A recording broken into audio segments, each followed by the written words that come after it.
¿Ya pueden ver la pantalla? Buenas noches, profe. Estamos al aire. Ok, sí, gracias. Bueno, vamos a iniciar con nuestra oración. En el nombre del Padre, del Hijo y del Espíritu Santo. Amén.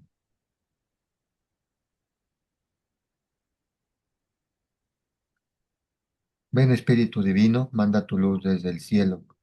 Padre amoroso del pobre, don en tus dones espléndido. Luz que penetra las almas, fuente del mayor consuelo. Ven, dulce huésped del alma, descanso de nuestro esfuerzo. Tregua en el duro trabajo, brisa en las horas de fuego.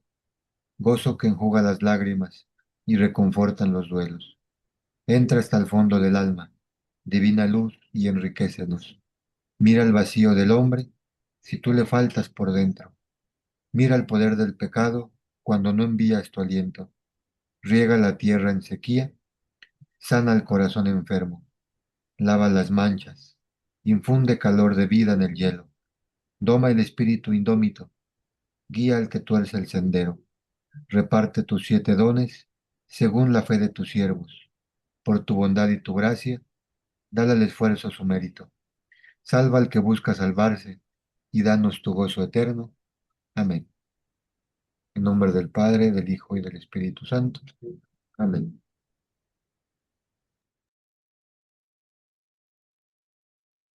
Bueno, el día de hoy vamos a utilizar unas hojas de la línea del tiempo que les envié la semana pasada, de la historia de la salvación.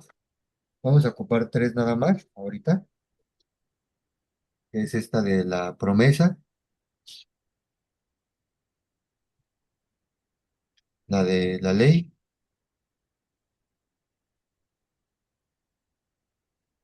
y esta donde está el reino dividido.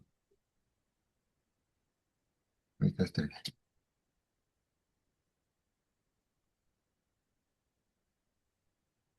Bueno, el día de hoy vamos a profundizar un poquito sobre el mensaje que da el profeta Miqueas.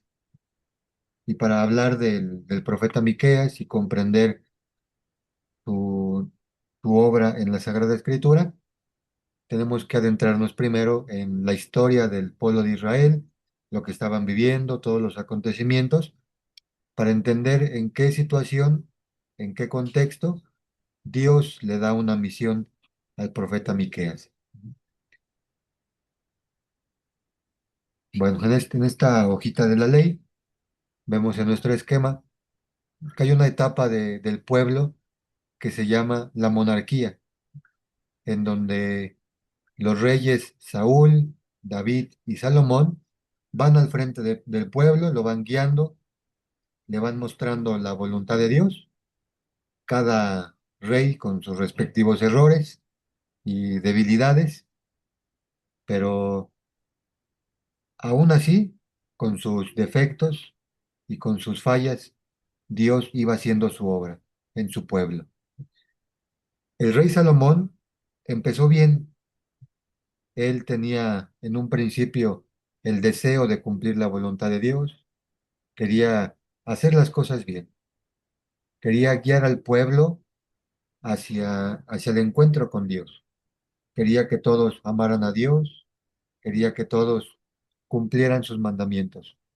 Sin embargo, con el paso de los años se empieza a pervertir, empieza a tener otros intereses y dice, pues ya la voluntad de Dios y los mandamientos no me importan. Y Salomón empezó a oprimir al pueblo que le había sido confiado. Empezó a cobrar impuestos, empezó a subir los impuestos, empezó a generar un caos y un desorden económico y social en el pueblo. Ya no había rectitud, ya no había valores, ya no había principios.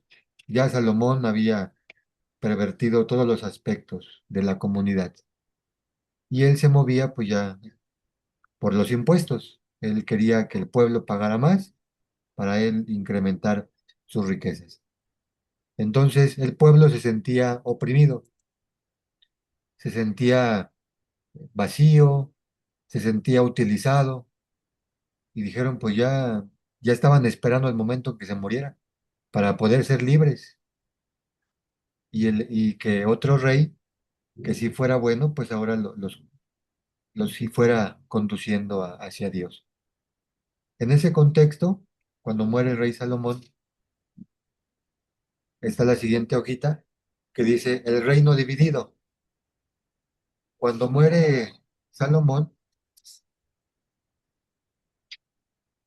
su hijo, que es Roboam, allí en su hojita, pueden ir escribiendo algunos datos sobre Roboam, le pueden escribir ahí al ladito. Él era el hijo del rey Salomón. A él le correspondía el reino. Él, por ser su hijo, tenía que ser el rey, tenía que estar al frente. Y el pueblo aquí se divide, porque Roboam, algunos confiaron en él. Decían, bueno, pues es joven, a lo mejor este sí tiene buenas ideas, a lo mejor él pues va a reparar lo que su papá destruyó, a lo mejor él va a reparar el daño que hizo Salomón. Pasa un tiempo y se dan cuenta que no. Roboam salió peor que su papá.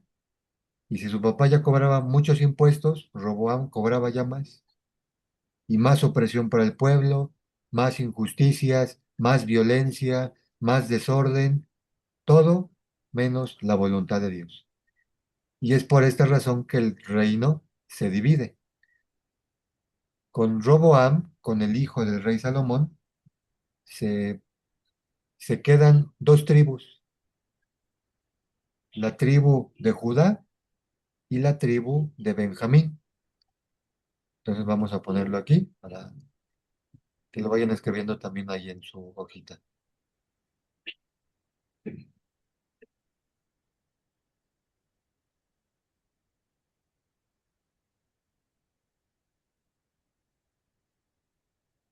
Aquí se queda la tribu de Judá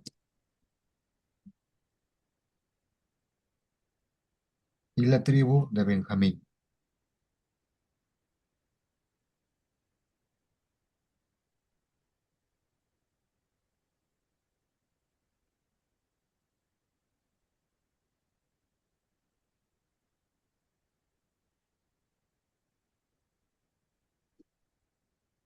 Y le ponemos también, para no confundirnos, que es hijo del rey Salomón.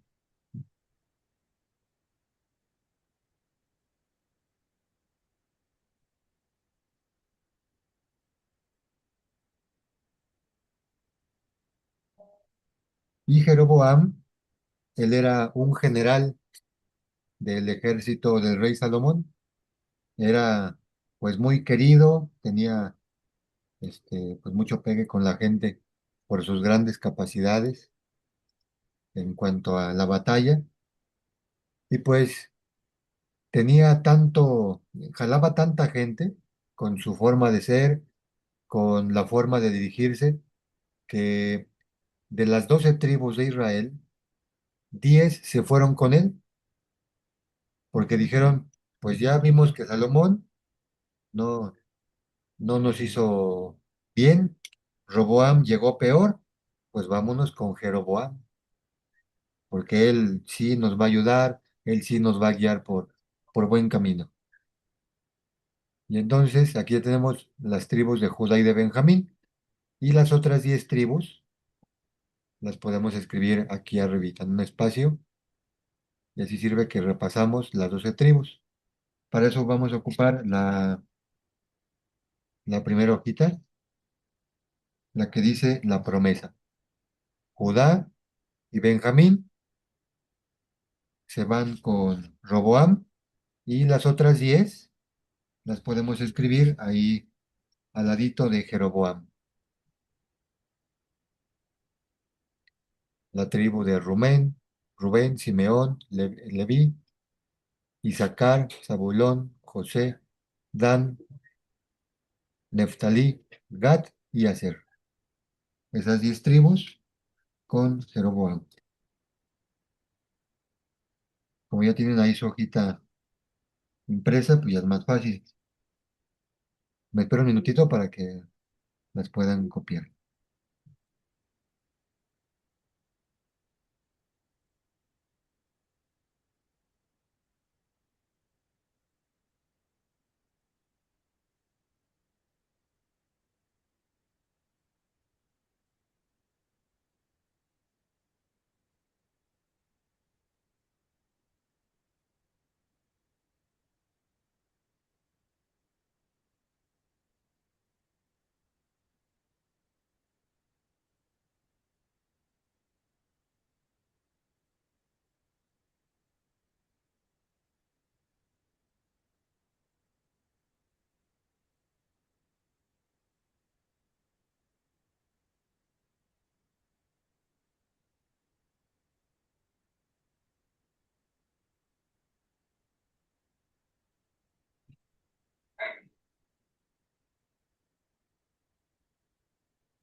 Me avisan cuando vayan terminando.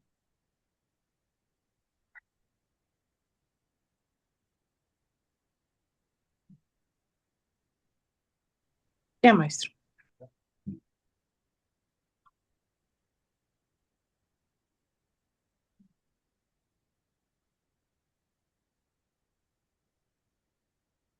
Ya, maestro. Sí. Bueno, y entonces ya tenemos las 12 tribus divididas. Entonces aquí arribita vamos a ponerle que él era general del rey Salomón.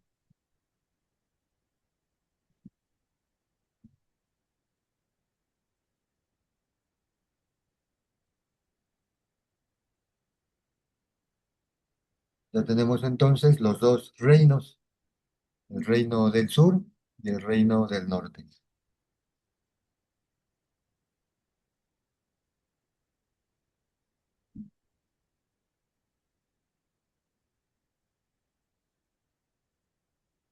Bueno, entonces Jeroboam, que era quien tenía a la gran mayoría del pueblo de Dios, él aparentemente al principio iba a ser un buen líder, un buen guía para la comunidad, pero bastaron unos meses para que Jeroboam guiara al pueblo hacia la idolatría. O sea que terminaron igual, perdidos. Nos vamos a ponerle también aquí.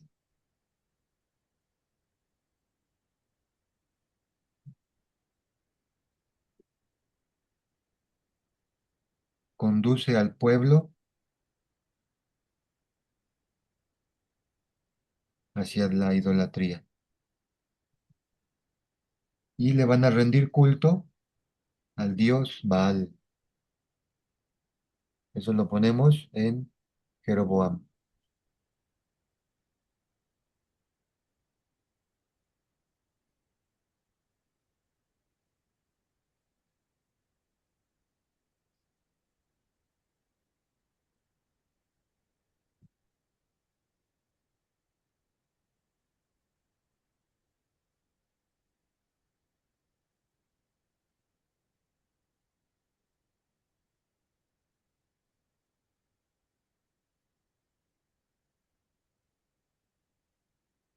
Y Roboam, él aunque empezó oprimiendo al pueblo, después también va a caer en el pecado de la idolatría.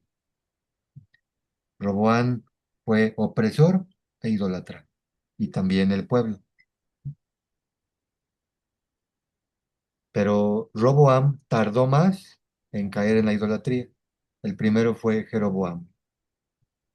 Incluso Roboam, cuando comete ya el pecado de idolatría, en el templo de Jerusalén, que había construido su papá, el rey Salomón, metió 70 ídolos, 70 dioses falsos para darles culto, junto con el pueblo.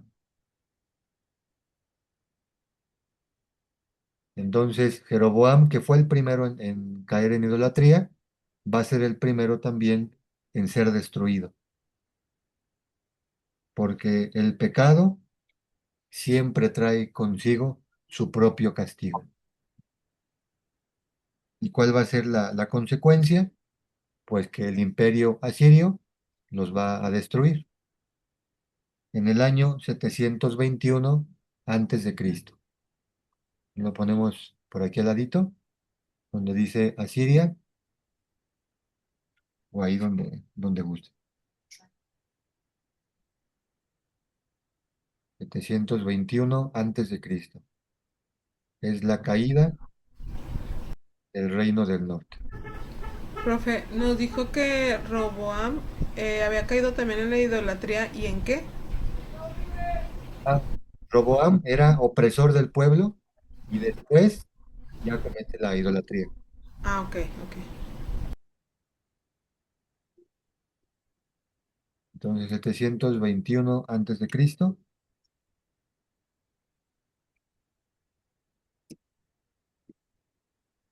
caída del reino.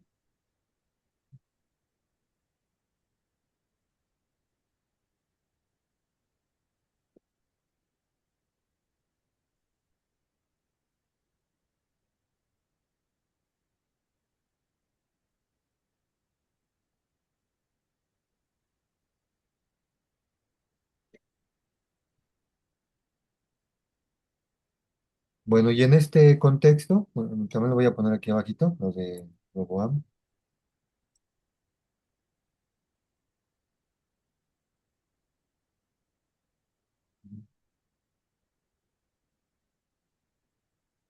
Opresión e idolatría.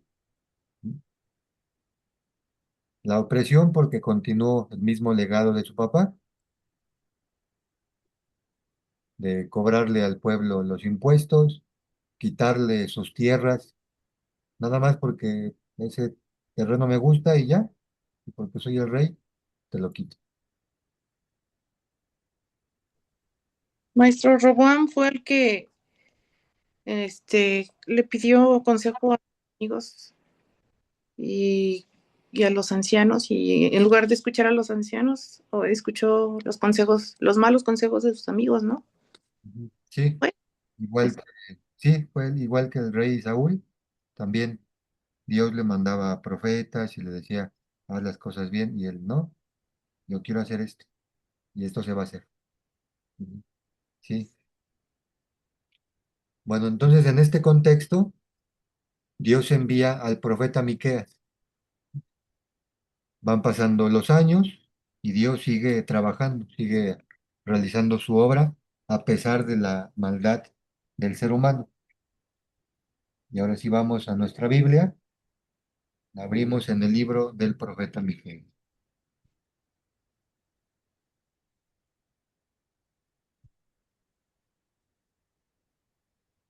¿del profeta qué, profe? Miqueas. Miquea, Ah, ok, gracias.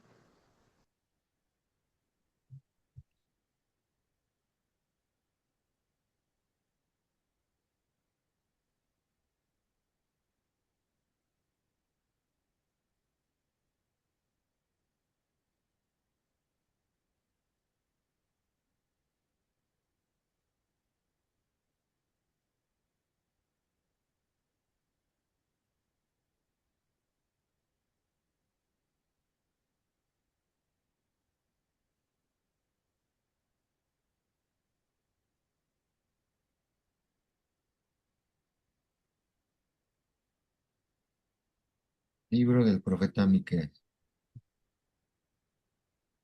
capítulo. Desde el capítulo 1, vamos a leer.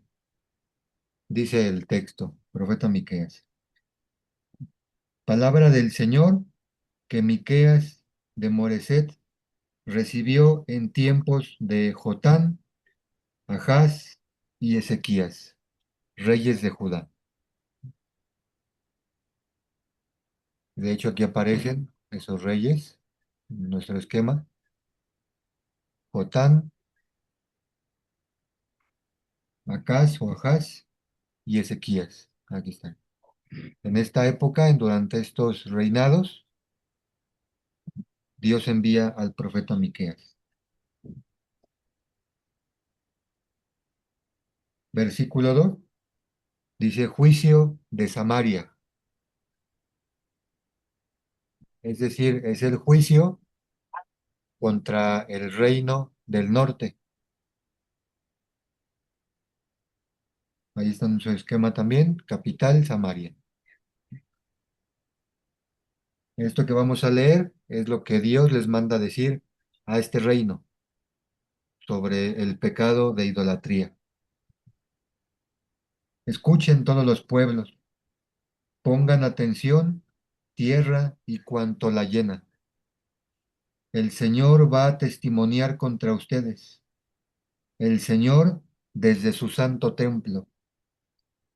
Miren, el Señor sale de su morada, baja y camina sobre las alturas de la tierra. Bajo sus pies se derriten las montañas, los valles se hunden como cera junto al fuego, como agua que se derrama por la cuesta. Todo esto por la rebelión de Jacob, por el pecado de Israel. ¿Dónde fue la rebelión de Jacob? ¿No ha sido en Samaria? ¿Dónde están los lugares de culto de Judá? ¿No están en Jerusalén?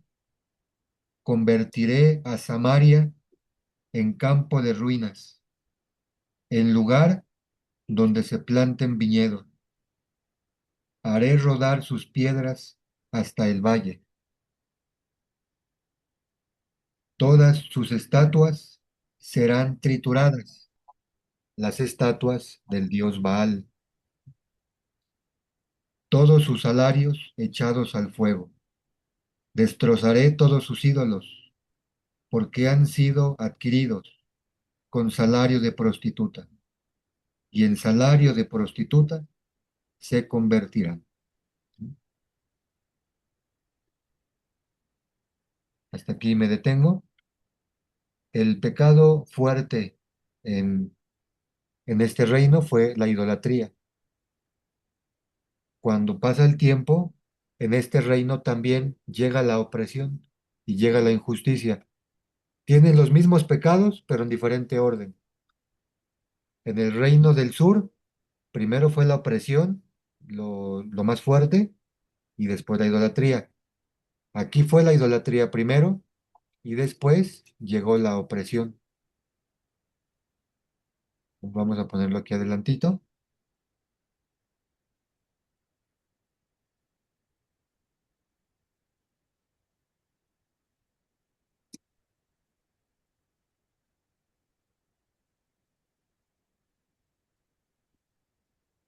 Opresión e injusticias.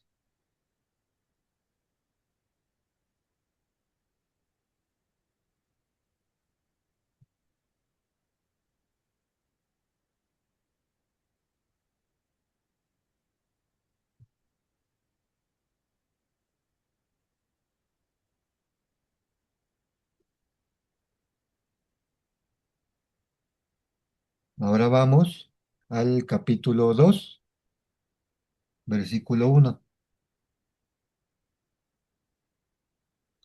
Dice el texto, el capítulo se llama Contra los opresores.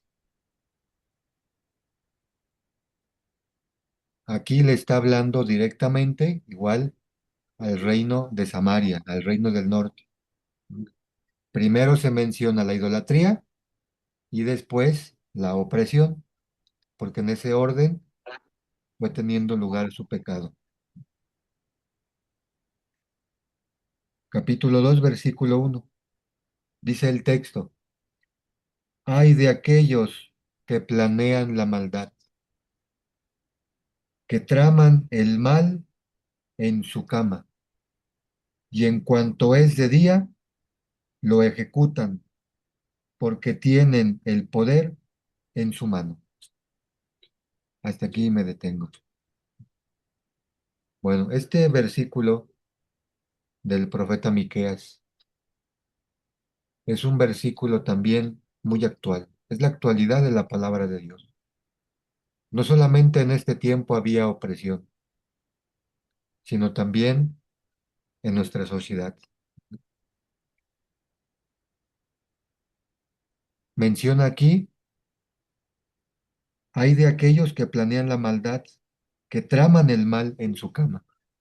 Aquellos que noche y día están pensando cómo vengarse, cómo cometer más fraudes, cómo dañar más al pueblo, cómo enriquecerme ilícitamente de una mejor manera, con quién más hago negocios, a quién tengo que apoyar para tener más ganancias.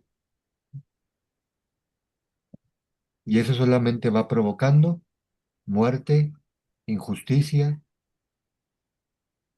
y que el pueblo de Dios no tenga a veces ni lo necesario para subsistir. Pero todo lo que se enfoca en la maldad, todos los planes del hombre que tienden a la maldad, van a traer consigo su propia destrucción. El reino del mal nunca va a poder permanecer. Todo reino del mal, cuando llega a la cúspide, cae inmediatamente.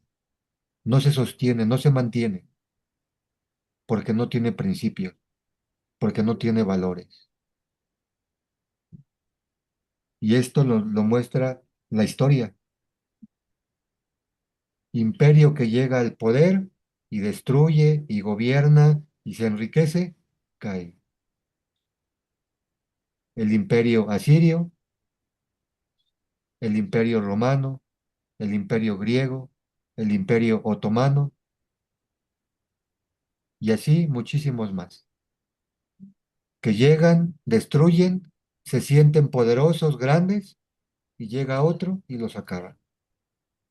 El reino del mal nunca permanece,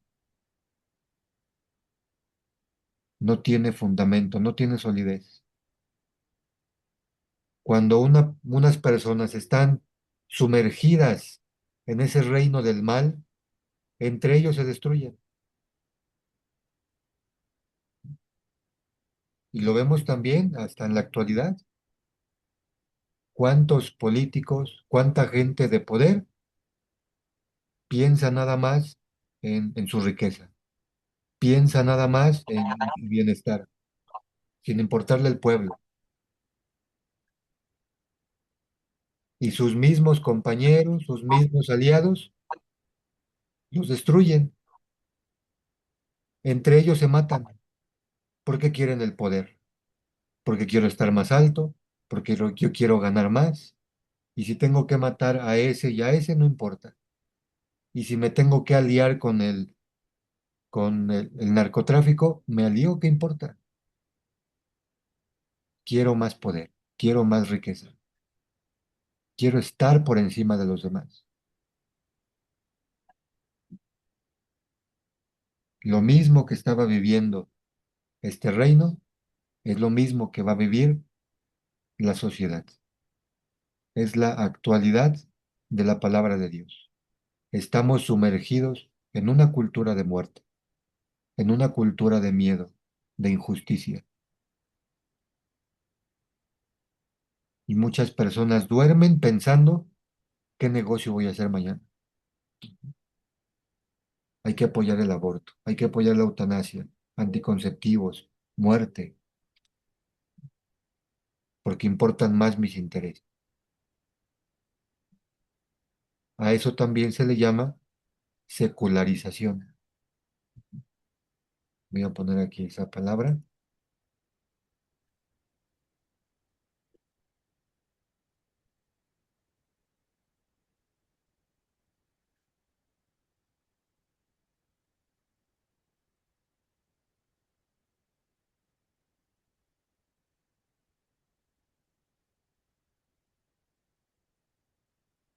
secularización.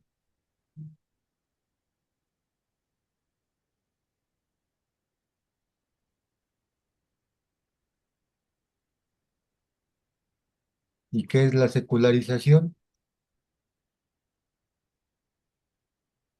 Vivir conforme al mundo,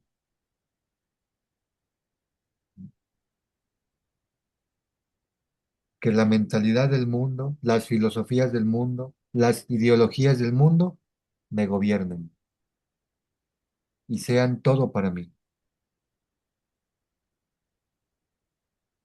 Secularización viene de la palabra en latín secula, que significa mundo, mundanizarlo todo.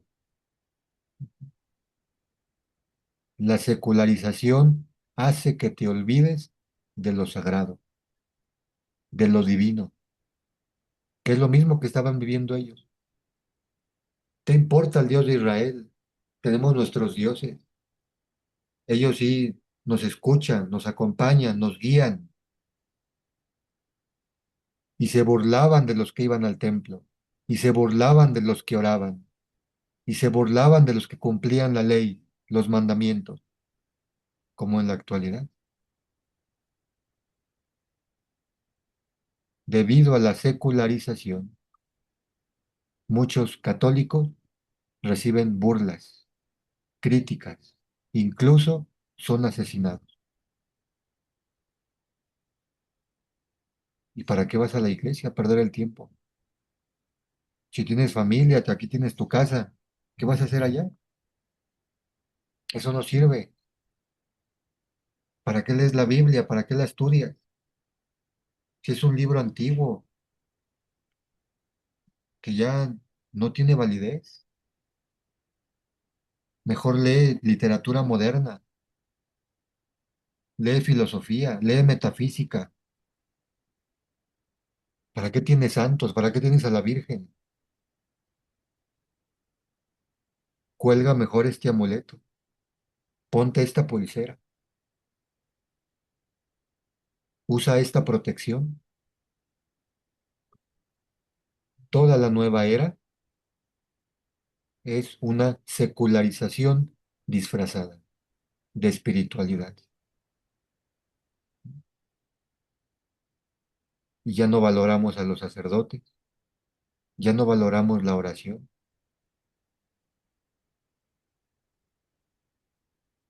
y dejamos de luchar contra el mundo y ya somos el mundo y estamos desarmados ante el mundo. Y las Biblias cerradas y las capillas de adoración perpetua vacías y los rosarios bien gracias ahí colgados en el coche. Eso es la secularización. Podemos ser católicos secularizados y hemos dejado que el mundo influya en nosotros, mucho más que lo que debería influir el Evangelio.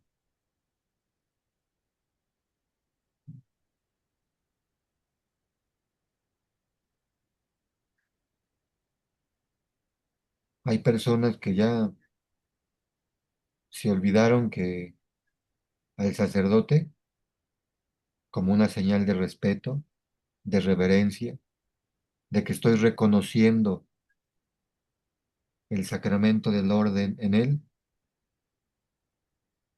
se le deben besar las manos al saludarlo. Y mucha gente ya no lo hace. Incluso muchos sacerdotes no permiten que se les bese la mano, porque son sacerdotes secularizados, que han perdido la dimensión de su sacramento. Se han olvidado que ellos tienen las manos benditas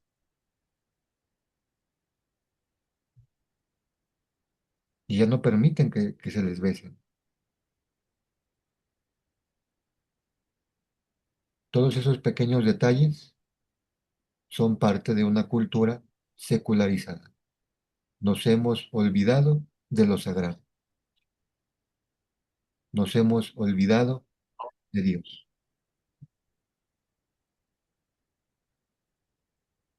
Toda esta era la realidad de estos reinos. Importan más otras cosas que cumplir la voluntad de Dios. Versículo 2 del capítulo 2. Codician campos y los roban, casas y se apoderan de ellas. Este versículo también, ¿cuánta actualidad tiene? ¿Cuántas familias, cuántas personas con mucho esfuerzo, con mucho sacrificio, ponen un pequeño negocio, un taller, una carnicería, una pollería, y les empieza a ir bien con ayuda de Dios, y de pronto llegan personas que tienes que pagarnos tanto por derecho de piso, y si no, te matamos.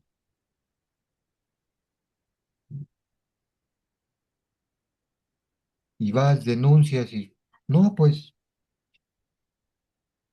ahí deja tu denuncia y luego vemos qué hacemos. Las autoridades coludidas, no hay justicia, y los cárteles haciendo y deshaciendo, con gente inocente y trabajadora. Y es lo mismo que nos está diciendo el texto bíblico. Codician campos y los roban, casas y se apoderan de ellas.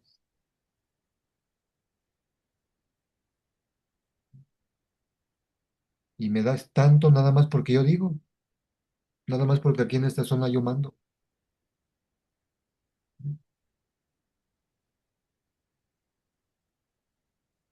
Y los criminales con el respaldo de las autoridades, oprimiendo a personas inocentes. Oprimen al jefe de familia y a todos los suyos,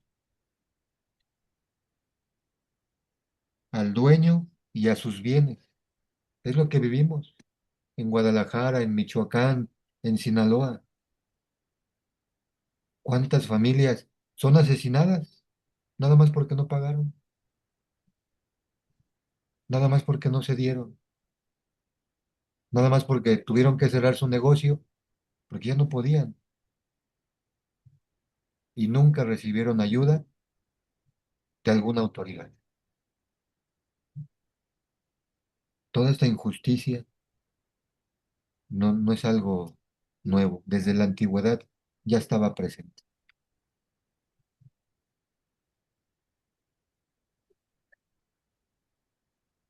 Por eso, así dice el Señor, también yo proyecto un mal contra esa gente, un mal del que no podrán apartar su cuello, no podrán ir más con la frente en alto, porque serán tiempos de desgracia.